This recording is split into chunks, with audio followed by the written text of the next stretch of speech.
Le drone FPV, c'est une pratique magique. On vole en immersion totale, on a le plein contrôle de notre machine, on peut aller vite, proche des éléments et faire des plongeons tel un base jumper tout en gardant ses deux pieds sur terre. Avec ces drones, on peut faire du freestyle, de la course et des vols cinématiques. On peut se balader entre les arbres, raser l'eau et surfer les montagnes. C'est une pratique très prisée par les amateurs de sensations fortes, des pilotes de drones et des fans de la vidéo. Mais quand on veut se lancer dans cette discipline, c'est un peu comme se jeter dans le vide avec sa carte de crédit et on va pas trop deviner comment sera la chute. Le résultat, c'est que ces personnes, soit elles abandonnent l'idée de se lancer dans cette discipline, soit elles vont s'orienter directement vers des drones comme le DJI Avata, et le 2 très récemment. Ces personnes vont penser que c'est le choix le plus raisonnable à faire pour se lancer dans ce milieu, sans trop se prendre la tête et pas trop casser la tirelire. Et ils ont pas forcément tort. Mais il y a beaucoup d'idées reçues, il y en a beaucoup qui pensent qu'avoir un vrai drone FPV, c'est avoir énormément de contraintes et de problèmes, des problèmes de réception, la peur de cracher son drone, un apprentissage difficile et tout un tas d'autres choses. Et vous avez raison,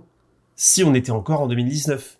Aujourd'hui, c'est bien plus facile de se lancer dans le FPV. C'est toujours compliqué d'apprendre évidemment le FPV et de passer dans des endroits extrêmement exigus et avoir un pilotage minutieux. C'est normal, c'est une discipline qui demande beaucoup de pratique, de concentration et d'expérience. C'est peut-être pour ça aussi qu'il y a moins de pilotes. Alors dans cette vidéo, je ne vais pas rentrer dans tous les détails, sinon ça serait interminable. Je vais essayer de faire en sorte que vous ayez toutes les informations nécessaires pour vraiment débuter. Et si vous voulez plus de détails sur chacun de ces aspects, pourquoi pas en faire d'autres vidéos, dites-moi dans les commentaires. Mais normalement, avec tout ce que je vais vous dire, vous pourrez vraiment acheter votre drone et vous lancer à faire vos premiers vols. Je vais peut-être omettre certaines choses, peut-être quelques détails, je ne suis pas du tout parfait à ce niveau-là. Je suis comme vous au final, j'ai la flemme et j'ai pas le temps, j'ai plein d'autres choses à faire. Peut-être qu'il y a des choses auxquelles je n'ai pas pensé parce que ça fait du coup 4-5 ans que je n'y ai plus touché.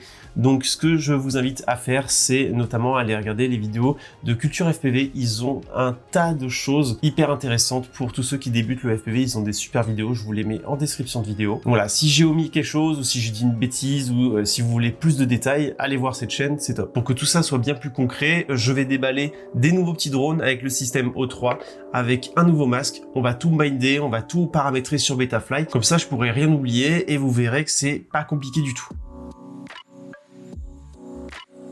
Après avoir sorti ma vidéo sur le DJI Avata 2, vous avez été nombreux à dire que vous préfériez avoir un drone FPV, mais que beaucoup de choses vous freinaient à vous lancer dans cette discipline. Je vous ai donc demandé sur Instagram les principales raisons, et les voici. La première et la grande majorité est pour la raison du budget, qui, c'est vrai, au début fait assez peur. Ensuite, nous avons les problèmes techniques, qui englobent l'électronique du drone et les réglages sur Betaflight notamment. Vient ensuite la peur de cracher son drone, puis tout ce qui concerne l'apprentissage au pilotage, avec l'appréhension du décollage et de l'atterrissage, et pour finir, le choix du matériel, parce que c'est vrai qu'on sait pas trop quoi choisir au début. Bon, étant donné que la majorité d'entre vous vont s'orienter sur le DJI Avata plutôt qu'un vrai drone FPV parce que c'est un peu moins coûteux, c'est moins compliqué, on achète un combo et on a tout ce qu'il faut. Donc moi je vous ai concocté un petit kit que je vous mets dans la description de la vidéo où vous aurez tout ce qu'il faut, vous serez complètement indépendant. Et ça se rapproche aussi du budget pour un DJI Avata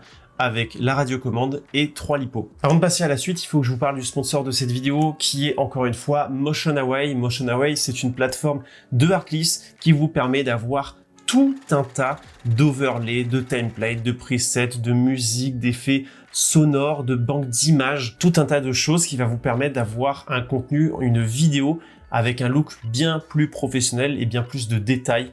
Vous allez pouvoir vous améliorer en créativité, en diversité de contenu et de dynamique dans votre image. C'est une plateforme que j'utilise beaucoup pour mes projets professionnels, pour trouver des transitions sympas avec des flares, avec des effets de particules sur l'image pour avoir quelque chose de bien plus cinématique. Et si je cherche des luttes, il y en a des milliers.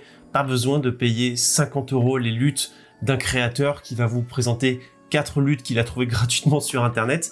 Là, vous avez une offre complète où vous avez accès à tout ce dont vous avez besoin en tant que créateur de contenu. Vous avez aussi accès à plein de titres dynamiques, c'est ce que j'ai utilisé tout au long de cette vidéo. Vous voyez que ça fait la différence en comparaison avec un titre complètement classique. Je vous laisse découvrir cette plateforme. En plus, ils ont un outil maintenant où on peut l'intégrer directement à notre logiciel de montage, compatible DaVinci Resolve, Adobe Premiere Pro, After Effects. Et si ça vous intéresse, vous avez un lien dans la description de la vidéo qui vous permet d'avoir 50 € offerts sur votre abonnement. Et moi de mon côté, j'ai une commission, donc ça vous permet en plus de ça de soutenir mon travail. Je les remercie encore une fois de soutenir à ce point la chaîne, ça m'aide énormément. On retourne à la vidéo.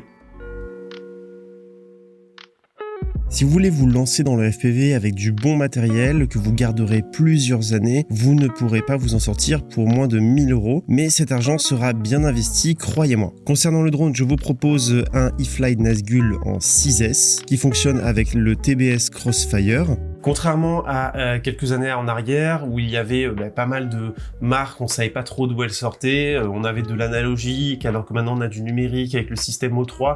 Le système O3, on a une qualité vidéo digne de ce qu'on voit sur nos drones stabilisés, donc rien à voir avec ce qu'on avait il y a quelques années. Aujourd'hui, on a des drones tout faits de super bonne facture. Moi personnellement, j'utilise du coup depuis plus de 2 ans mon Stormbreaker qui est juste ici. Il est en système Air Unit V2. Là, je vais bientôt le remplacer avec un O3. Ce drone-là, je vous le conseille pas pour les débutants parce que il est bien plus cher que le budget que j'essaye de vous présenter aujourd'hui. On va s'orienter sur des drones un peu moins haut de gamme. Et honnêtement, avec ce genre de machine, vous allez pouvoir faire énormément de choses. Pour la radiocommande, la radio TBS Tango 2 Pro, c'est celle que j'aime beaucoup, qui est très pratique et très petite. Pour le masque, je vous conseille les DJI Google 2. Là, vraiment, je ne vois pas de raison d'avoir autre chose. Pour les lipos, eh bien, soit vous prenez des Full Send en 6S 1400 mAh. Je ne sais pas encore ce que ça vaut, je viens à peine de les avoir, je vous dirai. Mais moi, personnellement, je suis depuis très longtemps avec les Tattoo Airline en 6S 1550 mAh. Et pour vraiment que vous soyez tranquille, je vous conseille d'en avoir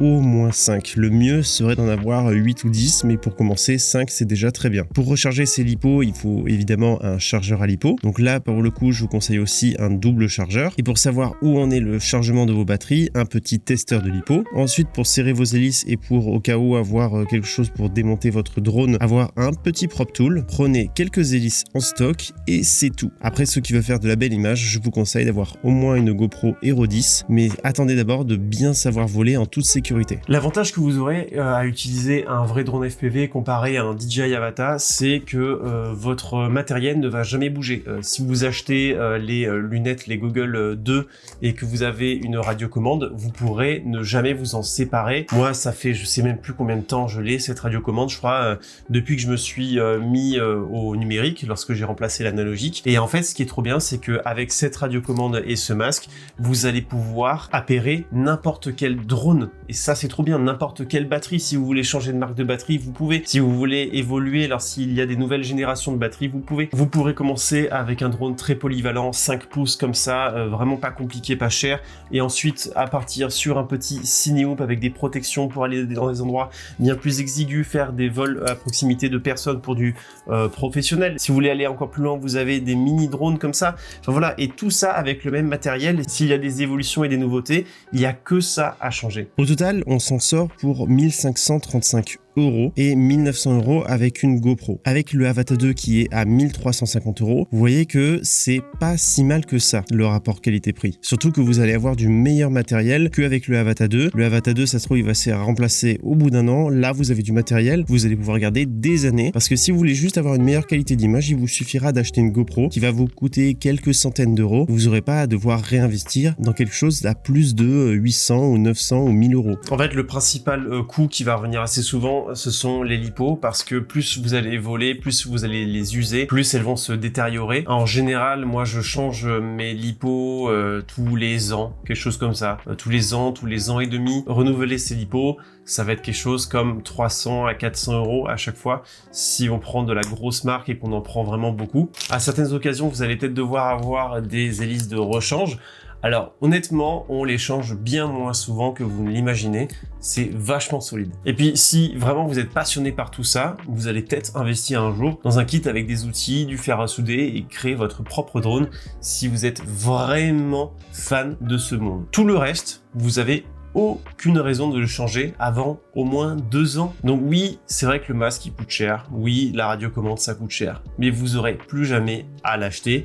Et normalement, c'est des choses qui sont assez solides, qu'on ne casse pas besoin de les remplacer. Avant de toucher la première fois à un drone FPV, vous devez impérativement passer par la phase simulateur. Aujourd'hui, il y en a beaucoup.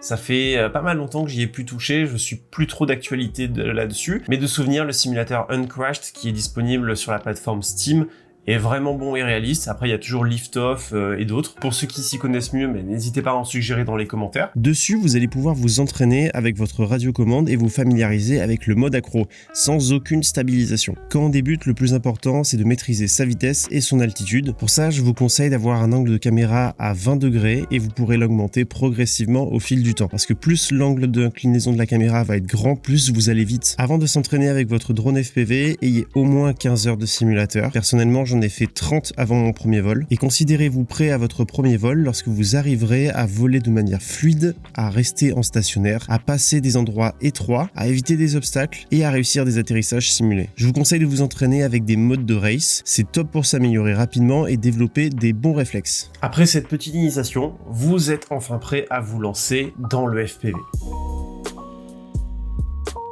On va faire ça en live, je vais vous montrer chaque étape de l'installation, de l'appairage, du paramétrage. Vous allez voir, rien de compliqué, faut suivre les étapes, c'est un petit peu long et chronophage, mais pas compliqué. Avant ça, il faut quand même que je vous explique un petit peu comment certaines choses fonctionnent. Pour que la radiocommande, la RC on va dire, ce sera plus rapide, communique avec votre drone FPV, vous devez avoir le même protocole. Qu'est-ce que ça veut dire? Ça paraît bizarre comme ça. En gros, pour faire très simple, il faut que ce soit de la même marque. Là, nous avons une TBS Tango 2, donc il faut qu'on ait un système TBS. En l'occurrence, c'est le système TBS Crossfire. Si vous avez un drone équipé en TBS Crossfire, vous ne pouvez mettre rien d'autre qu'une radiocommande de chez TBS qui a le système Crossfire. C'est pas compliqué à trouver l'information, en général c'est dans le titre de chaque produit. Pourquoi TBS Crossfire? Pourquoi j'utilise ça? En fait c'est tout simplement le meilleur et le plus fiable protocole qu'il y ait dans le drone FPV. Avec ça, depuis que je l'ai, depuis 5 ans au moins 5 ans facile, je n'ai jamais perdu la réception radio. J'ai toujours perdu la réception vidéo avant. Tu peux passer de l'autre côté d'une montagne, tu capteras toujours ça. Tu peux, je crois en théorie, faire plus de 15 km. Franchement facile, hein. Facile. 15 km avec ça et ne jamais perdre la réception. Donc voilà pourquoi j'utilise ça. Et puis en plus de ça, tous les BNF, les drones prêts à voler, ont des systèmes Crossfire intégrés, donc comme ça moi c'est encore plus simple, il n'y a rien besoin de bidouiller, c'est directement installé dans votre drone. Rien de plus simple, vous allumez votre radiocommande et votre drone, peu importe l'ordre. Ensuite vous restez appuyé sur le bouton menu, puis dans Crossfire menu, Tango 2 XF, et enfin vous appuyez sur Bind. À ce moment-là, votre RC va chercher le système Crossfire de votre drone. Vous pouvez alors brancher le NIPO à votre drone et vous appuyez sur le bouton d'appairage du Crossfire. Il est très petit, c'est vrai, mais avec un cure-dent ou un objet peint et pointu, il n'y a aucun problème, pas besoin d'appuyer longtemps. Cela va clignoter vert et votre RC va très rapidement trouver votre drone et elle va demander une mise à jour. Vous appuyez sur Update, cela ne prendra qu'une courte minute et votre drone est appairé. Il va falloir y aller par étapes si votre matériel est tout neuf parce qu'il va falloir activer les produits DJI, en l'occurrence les lunettes et le système O3. Dans ce cas, téléchargez la dernière mise à jour de DJI Fly. Je crois qu'elle est plus disponible sur les Apple Store et les plateformes pour télécharger les applications. Donc je vous mets directement un lien du site officiel pour avoir le QR code. Vous pourrez l'installer manuellement. C'est sur DJI Fly que vous allez pouvoir mettre à jour votre masque. Et concernant le système O3 qui est juste ici sur votre drone, vous allez devoir utiliser votre ordinateur. Vous branchez votre drone en USB-C.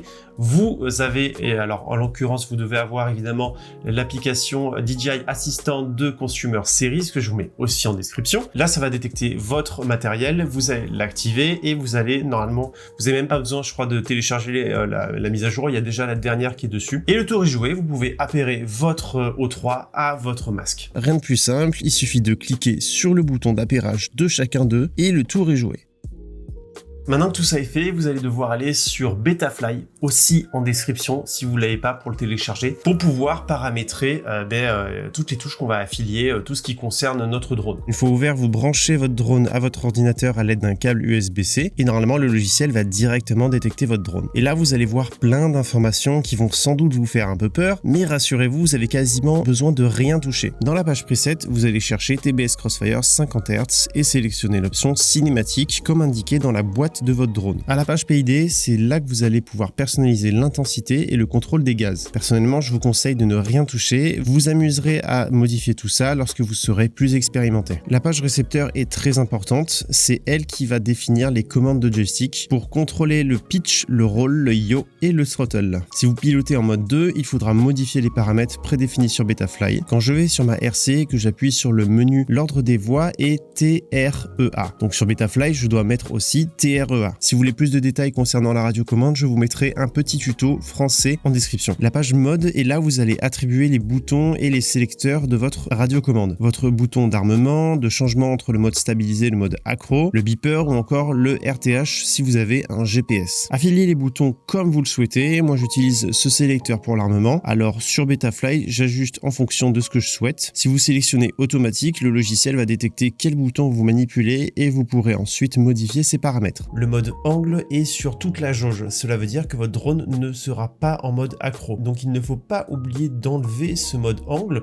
Soit vous cliquez sur la petite flèche tout à droite pour l'enlever, soit vous le gardez mais vous le mettez à moitié avec le sélecteur que vous aurez choisi. Comme ça, vous pourrez passer dans un mode en quelque sorte stabilisé au lieu du mode accro. À vous de voir. Sur la page moteur, vous pouvez tester le sens de rotation de chacun de vos moteurs. Normalement, tout fonctionne, mais si ça vous rassure, vous pouvez essayer. Mais attention à ne surtout pas avoir d'hélice au moment où vous faites ça. Attention, vous ne devez pas avoir d'hélice lorsque vous faites des réglages sur Betaflight. La page OSD permet en quelque sorte de personnaliser votre ordinateur de bord. C'est toutes les informations que vous allez voir dans vos lunettes. Au début, ça fait un peu peur, toutes ces infos, on ne sait pas trop sur quoi cliquer, quoi mettre, mais vous allez vite vous y faire. Le plus important, c'est d'avoir les informations sur la consommation et la tension de votre lipo. Il vous suffit de mettre la consommation et la tension de votre lipo. C'est ce qui va vous permettre de savoir ce que vous avez consommé par rapport à la capacité de votre lipo et la tension de votre batterie et la tension de chaque cellule. Le plus important lorsque vous êtes en 6S, c'est de ne jamais aller en dessous des 22 volts. Ça peut arriver, mais vraiment, je vous déconseille de le faire et c'est comme ça que vous allez pouvoir vérifier où vous en êtes dans votre batterie. Au fil du temps, vous allez comprendre un petit peu comment ça fonctionne. Il faut s'y faire, c'est une façon de piloter et vous pourrez connaître petit à petit l'autonomie de votre lipo. Et voilà, c'est tout ce que vous devez savoir sur Betaflight.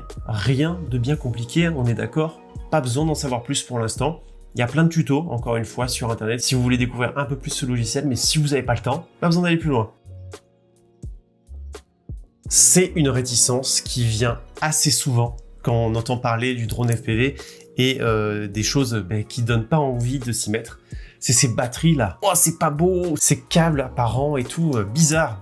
Qu'est-ce que c'est que ces deux trucs? C'est pas compliqué du tout. Et quand on voit ce chargeur, oh là là, c'est vilain, tout droit sorti de la NASA. Ouais, bon, ok, c'est vrai que c'est vilain, mais n'empêche qu'il y a rien de compliqué encore une fois. Et c'est bien pratique parce que ce chargeur, il est compatible avec n'importe quel lipo que vous avez de n'importe quelle marque. Contrairement à DJI, là, il n'y a pas de discrimination. Vous branchez votre lipo à votre chargeur en commençant toujours par la prise XT60 et ensuite celle d'équilibrage des cellules. Et maintenant, il n'y a plus qu'à sélectionner le channel où la lipo est branchée. Vous faites OK et vous serez dans les réglages du chargement. Vous pourrez personnaliser l'intensité du chargement, choisir le type de batterie, etc. Personnellement, je charge tout le temps à 1,5 mAh. Vous pouvez aller jusqu'à 2 sans risque, mais plus l'intensité sera élevée, plus ça ira vite, oui, c'est sûr, mais plus vous risquez d'endommager votre lipo. Donc, une fois que vous avez fait votre choix, vous validez et ça charge. Si vous avez suivi la petite liste que je vous ai faite, vous avez ce petit contrôleur de lipo. En quoi ça consiste? Ça consiste tout simplement à savoir le pourcentage qui lui reste. Donc comme ça au moins, mais avec toutes ces lipos que vous avez dans le sac et que vous savez plus laquelle vous avez déjà utilisée ou que vous n'êtes pas sûr de l'avoir chargée ou quoi que ce soit, vous avez qu'à rentrer la prise d'équilibrage. Donc la prise d'équilibrage, c'est celle-ci. Vous la branchez et ça vous donne le petit pourcentage et le voltage. Et comme ça, moi, vous savez où elle en est. Je vous conseille de charger vos lipos toujours la veille ou le jour même de votre vol. Vous aurez toujours de meilleures performances. Alors oui, c'est sûr qu'on pourra jamais aller aussi loin qu'avec un DJI Avata lorsqu'on a des lipos comme ça en 150C ou plus. Pourquoi? Parce qu'en fait, elles sont bien plus puissantes, plus que 2 fois plus puissantes que celles que vous allez avoir sur un Avata. Ça va vous permettre d'aller bien plus loin, bien plus rapidement que l'Avata. Donc, est-ce qu'on a besoin d'être 15 minutes en l'air lorsqu'on a fait un vol ultra intensif et qu'on a 10-15 lipos? Alors oui, c'est sûr que ça fait un sac un peu plus lourd, mais bon, pourquoi pas avoir un peu plus d'entraînement. Et en plus de ça, vous pouvez avoir la même autonomie qu'un DJI Avata sur ces drones. Il vous suffit d'avoir des lions et vous aurez beaucoup plus d'autonomie, 3 fois plus, même peut-être plus que le Avata. Alors oui, ça n'aura pas du tout de peps parce que là on est sur une Lion et là on est sur une Lipo. Ça ne fonctionne pas du tout de la même manière. Je vais pas en parler dans cette vidéo, peut-être un jour plus tard, c'est vrai que c'est prévu quand même. Mais moi honnêtement, je vais déjà tellement loin avec des Lipos que j'ai très rarement besoin d'avoir plus que l'autonomie que j'ai avec mes Lipos. Je fais 5-6 minutes en moyenne et je peux aller à 3 km de distance et à 1000 mètres de haut. Donc en France, est-ce qu'on a besoin d'aller aussi loin et aussi haut? Et en plus, avec l'Avata, vous êtes bridé à 500 mètres de haut. La chose la plus importante à retenir sur les lipos et sur le choix des lipos. Bon, évidemment, vous regardez les avis sur Internet et de votre entourage concernant l'autonomie et la fiabilité. Mais ce qui est très important, c'est que les lipos soient compatibles avec le drone. Parce que, en fait, je vais pas vous faire une explication scientifique, mais en gros, lui, il est capable de supporter du 6S. Donc, vous pouvez mettre du 6S. Si c'est un drone qui peut supporter que du 4S, n'essayez surtout pas de brancher des lipos en 6S. Vous ne pouvez pas vous tromper si vous achetez un drone, c'est toujours dans le titre du produit, Nazgul Evoque 6S ou je sais pas quoi. Vous aurez toujours les informations. Faites attention quand même, hein, mais normalement, vous ne pouvez pas vous tromper. Bon, vous voyez, c'était pas si compliqué que ça. Il suffit de lire et d'être attentif à tout ce qu'on a devant nous. Même les petits tutos, la petite feuille de papier qu'il y avait dans notre carton avec le drone, ça suffit. Hein. Et ben ça y est, on est prêt à voler. Du coup, nous sommes sur un spot parfait. Vraiment, c'est le mieux. D'ailleurs, on a des super conditions pour faire notre premier vol. Donc c'est la première fois qu'on va mettre les hélices. Lorsque vous faites vos tests chez vous et en intérieur, n'essayez jamais de décoller votre drone. Il y en a, ils ont fait des trous au plafond en essayant de le faire. On a un spot, tu peux montrer. Pourquoi c'est l'endroit idéal? Parce que déjà, on est tranquille. Il n'y a pas d'habitation, il n'y a pas de vie, il n'y a pas de parcours de randonneur. Il n'y a personne aux alentours. Ça, c'est hyper important parce que pour vos premiers vols, il peut se passer n'importe quoi. Donc, il faut que vous puissiez être dans une zone où vous pouvez désarmer et faire tomber votre drone en toute sécurité avec personne autour. Là, ce qui est très bien, c'est que nous avons de l'herbe qui est haute, nous avons de la terre. Bon, on a un petit peu des cailloux, mais franchement, ça va. Lorsque votre drone va crasher, il va tomber sur quelque chose qui est mou. C'est-à-dire, n'essayez pas de faire votre premier vol alors qu'il y a des gros cailloux partout, que vous n'allez pas pouvoir récupérer votre drone et tout ça. Donc ici, ce qu'on va apprendre, c'est faire son premier vol. Donc arriver à décoller tranquillement, arriver à atterrir tranquillement et ne pas avoir peur de crasher son drone. Je vais vous montrer avec un deuxième drone que j'ai qu'il n'y a aucun souci à crasher son drone. Et quand on débute vraiment pour la première fois, moi ce que je vous conseille, c'est d'atterrir dans un buisson. Comme ça au moins, il n'y a aucun problème. Votre drone, il n'aura rien du tout, ne vous inquiétez pas pour la caméra. Tous les pilotes que je connais ont commencé avec des atterrissages dans les buissons et ça s'est toujours bien passé. C'est l'initiation avant de prendre des risques et à atterrir n'importe où. Parce que puisque l'angle de notre caméra, il est comme ça, en fait, quand on va voler, notre caméra va être droite, quand le drone va être comme ça, en fait, le drone va tout le temps avancer si la caméra est droite.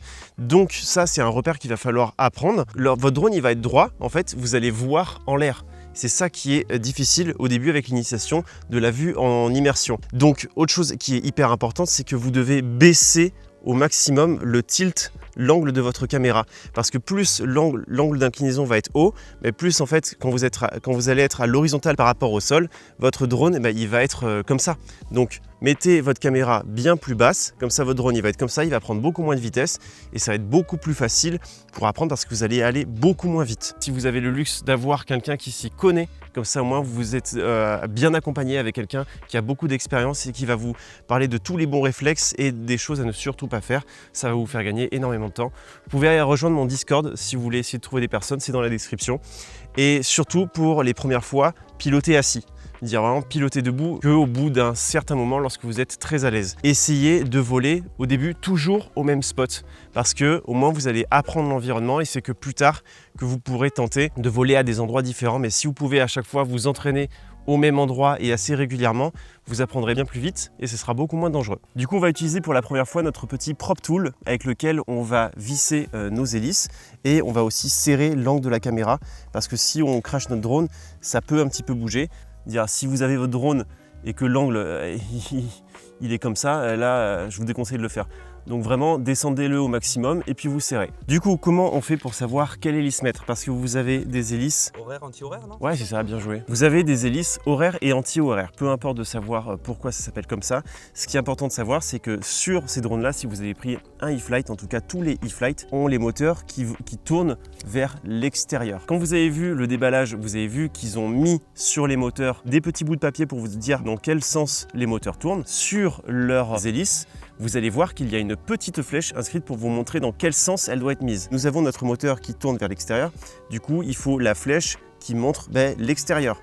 Donc on va mettre celle-là vers l'extérieur. Alors j'en profite tant que je fais ça pour vous dire qu'il ne faut jamais manipuler son drone avec une batterie qui est branchée. Donc on serre à fond jusqu'à ce qu'on ne puisse plus, pas besoin de serrer à mort.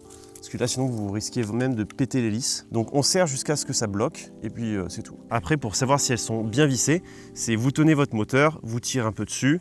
Voilà, il n'y a aucun jeu. Donc, aucun problème. On va pouvoir allumer la radiocommande, allumer notre masque et vous montrer un petit peu comment ça se passe. On serre bien. Alors, petite chose assez importante, on voit que ça ne touche pas. Mais selon comme vous l'avez branché, ça peut toucher. Donc, n'hésitez pas à la foutre en hauteur, entre les deux câbles de la prise XT60, comme ça au moins, voilà, ça se balade dans l'air, il n'y a aucun problème. Ne branchez jamais votre drone avant la radiocommande. On allume la radiocommande, moi je garde les gaz en haut, comme ça au moins ça va empêcher l'armement au cas où. Je vais pouvoir allumer mon masque. Ne mettez jamais les lunettes face au soleil, vous allez cramer des pixels si vous le faites. Ça fait un nouveau bruit, t'as vu ? On va pas se mettre en immersion tout de suite, on va d'abord voir s'il fonctionne, on va rester à vue. En tout cas dans mes lunettes, je vois tout. Là je suis en mode stabilisé et on va le faire monter un petit peu. Vraiment, j'y suis allé progressivement, très progressivement. Et là vous voyez que je le pilote comme un Mavic, sauf que je dois maîtriser en fait la vitesse, je dois maîtriser les gaz. Sinon, en fait, soit il tombe, soit il fait que monter. Et écoutez, ça a l'air d'aller. On a tout bien paramétré. Et déjà, vous y faites comme ça. Et après, vous pouvez revenir vers vous. Pas trop non plus au début. Vous descendez progressivement. Et là, vous désarmez. C'est bon, votre drone fonctionne. On peut y aller en immersion. Déjà, là, ce qu'il faut faire quand on débute, vraiment, c'est être au-dessus des obstacles. Vraiment, ne vous amusez pas à faire du rase-motte, proche des arbres et tout ça. Faites vraiment des lignes droites et puis après vous tournez. Il faut y consacrer une vidéo entière en fait pour vous expliquer un petit peu tous les exercices qu'il faut faire pour s'entraîner. Mais vraiment, essayez de piloter dans un espace où il n'y a pas beaucoup d'obstacles au début. Vous êtes au-dessus des obstacles et petit à petit, vous vous rapprochez des obstacles et vous commencez à faire des petits slaloms et tout ça dans des endroits où vous êtes sûr que vous allez pouvoir récupérer votre drone. Et la chose à laquelle il faut faire vraiment attention, c'est sur les virages, à ne pas faire trop comme avec des Mavic, à pivoter sur le côté de manière trop large parce que après on va plus voir les obstacles. Il faut regarder évidemment son voltage. Là je vois que je suis à 22,3 volts, je suis à 22,2, donc voilà, il faut commencer à guetter. Si vous êtes loin, il faut aussi commencer à rentrer. Alors du coup, pour atterrir, là en accro, d'abord essayez d'être en stationnaire pour voir un petit peu si vous maîtrisez. Normalement, vous allez un peu paniquer, c'est difficile au début du stationnaire, vous allez souvent aller en arrière. Donc ce qu'il faut faire, c'est vous commencez de plus loin, soit vous chopez un buisson, comme on voit là dans l'écran, et en fait, je ne vais pas le faire tout de suite, mais il suffit d'aller dessus. Et puis après, dès que vous ne le voyez plus, ça veut dire que vous êtes au-dessus et là, vous pouvez désarmer. Du coup, là, ce qu'on va faire pour clore cette vidéo, c'est qu'on va faire un crash pour vous montrer qu'il ne va rien se passer. Donc, je vais foncer dans cet arbre et on verra bien ce qui va se passer. Mais normalement, il n'arrivera pas grand-chose. Au pire, je parie sur une hélice peut-être au maximum. Ne le faites pas évidemment avec une GoPro, mais si vous avez une protection GoPro en TPU, ça pourra amortir l'impact et protéger votre petite lipo.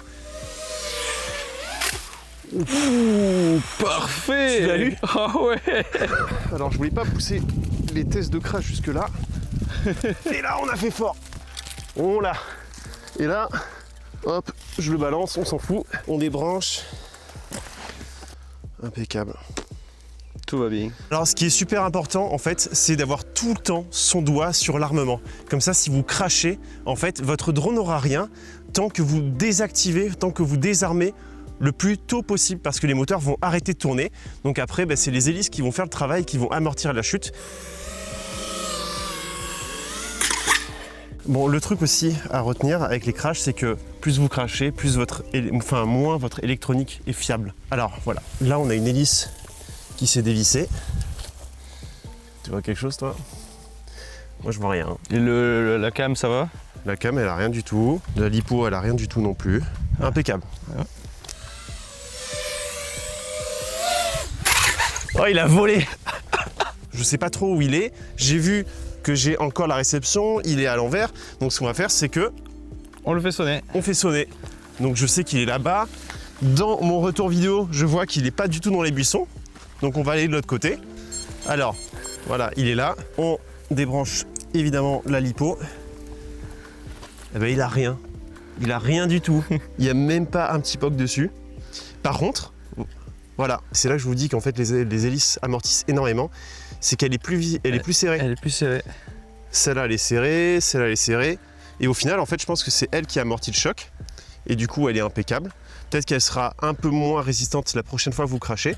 Mais voilà, il n'y a pas de raison d'avoir peur de cracher son drone. C'est super solide, c'est du carbone. Il n'y a aucun problème. Même avec les rebonds qu'on a fait, la lipo, elle a rien. Donc voilà, vous n'avez aucune raison d'avoir peur pour toutes les choses que j'ai mentionnées dans cette vidéo. Donc écoutez, on va s'arrêter là. J'espère que ça vous a plu. Il y avait beaucoup de choses, c'était très exhaustif comme vidéo, mais à la fois aussi, il y a plein de choses où il faut rentrer dans les détails. Donc n'hésitez pas à me dire dans les commentaires si vous voulez une vidéo entière sur l'initiation à faire ses premiers vols, comment s'entraîner, tout ça. Mettez-moi ça dans les commentaires et j'essaierai de vous faire une vidéo, évidemment, si ça vous intéresse. Donc écoutez, j'espère que cette vidéo vous a plu encore une fois et d'ici la prochaine, je vous dis salut et portez-vous bien.